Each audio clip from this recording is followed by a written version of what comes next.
ആദ്യ മാച്ചിൽ മുംബൈ തോൽപ്പിച്ചാണ് ഗുജറാത്ത് വന്നത്. എന്നാൽ ഇന്നത്തെ മാച്ചിൽ അവർ ശരിക്കും നാണം കെട്ടു. ചെന്നൈ ടീമിനെതിരെ ഒന്ന് പൊരുതാനും പോലും അവർക്ക് സാധിച്ചില്ല. 63 റൺസിന്റെ കൂറ്റൻ തോൽവിയാണ് ഗുജറാത്ത് ഇന്ന് ഏറ്റുവാങ്ങിയത്.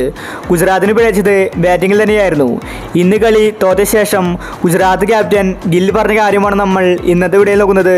അപ്പോൾ ഇതുപോലത്തെ IPL ന്യൂസിന് വേണ്ടി ഈ ചാനൽ മറക്കാതെ സബ്സ്ക്രൈബ് ചെയ്യൂ.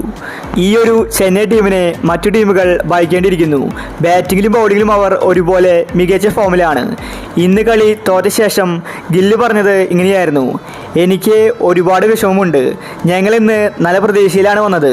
പക്ഷേ CSK ടീം ആയതുകൊണ്ട് ഞങ്ങൾ ഒരുപാട് കാര്യങ്ങൾ പഠിച്ചിട്ടുണ്ടായിരുന്നു. അവർക്കെതിരെ ജയിക്കാൻ ഞങ്ങൾക്ക് ഈസി അല്ലെന്നറിയാം. എങ്കിലും ഞങ്ങൾ കഴിവിൻ്റെ പരമാവധി ഇന്ന് പുറത്തെടുത്തു. പക്ഷേ ഞങ്ങൾക്ക് ജയിക്കാൻ സാധിച്ചില്ല. ഞങ്ങൾക്ക് പിഴച്ചത് ബാറ്റിങ്ങിൽ തന്നെയാണ്.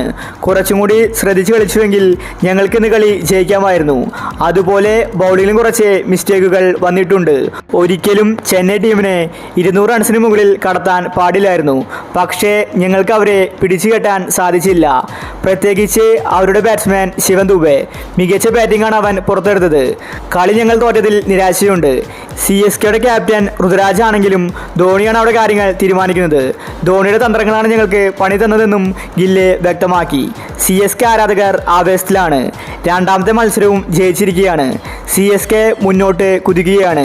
ഈ ഒരു ചെന്നൈ ടീം പ്ലേ ഓഫ് എത്തുമെന്നത് ഉറപ്പാണ്. അവരുടെ പ്രകടനം അത് ചൂണ്ടിക്കാണിക്കുന്നുണ്ട്. ബാറ്റിങ്ങിലായാലും ബൗളിങ്ങിലായാലും യാതൊന്നും പേടിക്കാനില്ല. അത്രയും ഫോമിലാണ് CSK കളിക്കുന്നത്. ഗുജറാത്ത് ശരിക്കും ഇപ്പോൾ ഡൗൺ ആയിരിക്കുകയാണ്. കഴിഞ്ഞ മത്സരത്തിൽ മുംബൈക്കെതിരെ മികച്ച വിജയമാണ് ഗുജറാത്ത് നേടിയത്. പക്ഷേ ഇപ്രാവശ്യം അവർക്ക് കാര്യങ്ങൾ അത്ര സുഖകരമല്ല. ചെന്നൈയെ പോലെ ഒരു വലിയ ടീമിനെ തോൽപ്പിക്കാൻ അവർക്ക് സാധിച്ചില്ല. അപ്പോൾ ഇന്നത്തെ കളിയെ പറ്റി നിങ്ങളുടെ അഭിപ്രായങ്ങൾ താഴെ കമൻറ്റ് ചെയ്യുക.